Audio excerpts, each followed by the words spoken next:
एक सत्य घटना। एक बार वृंदावन में एक संत हुए कदमखंडी जी महाराज। उनकी बड़ी बड़ी जटाएं थी। वो वृंदावन के सघन वन में जाके भजन करते थे। एक दिन जा रहे थे तो रास्ते में उनकी बड़ी बड़ी जटाएं झाड़ियों में उलझ गई।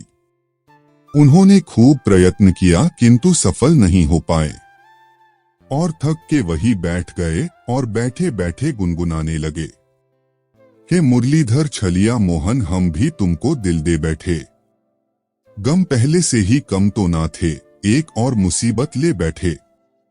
बहुत से ब्रजवासी जन आए और बोले, बाबा हम सुलझा देवे तेरी जटाएं। तो बाबा ने सबको डांट के भगा दिया और कहा कि जिसने उलझाई वो ही आएगा अब तो सुलझाने।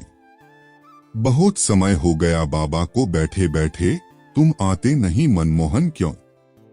इतना हमको तड़पाते हो क्यों? प्राण पखेरु लगे उड़ने, तुम हाय अभी शर्माते हो क्यों? तभी सामने से 15 से 16 वर्ष का सुंदर किशोर हाथ में लकुटी लिए आता हुआ दिखा, जिसकी मतवाली चाल देखकर करोड़ों काम लजा जाएं। मुखमंडल करोड़ों सूर्यों के जितना चमक रहा था और चेहरे पे प्रेमियों के हृदय को चीर देने वाली मुस्कान थी। आते ही बाबा से बोले, बाबा हमहू सुलझा दे तेरी जटा।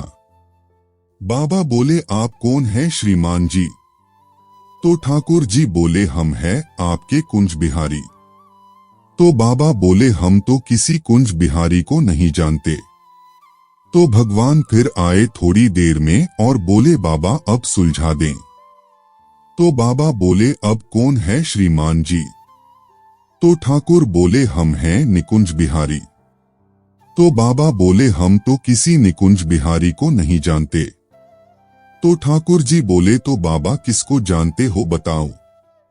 तो बाबा बोले, हम तो निभृत निकुंज बिहारी को जानते हैं। तो भगवान ने तुरंत निभृत निकुंज बिहारी का स्वरूप बना लिया। ले बाबा अब सुलझा दूं।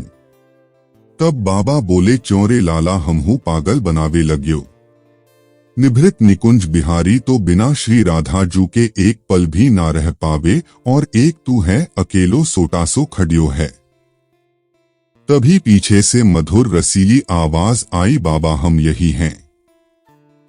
ये थी हमारी श्री जी। और श्री जी बोली, अब सुलझा देवे बाबा आपकी जटा। तो बाबा मस्ती में आके बोले, लाडली जू आपका दर्शन पा लिया, अब ये जीवन ही सुलझ गया, जटा की क्या बात है। राधे राधे।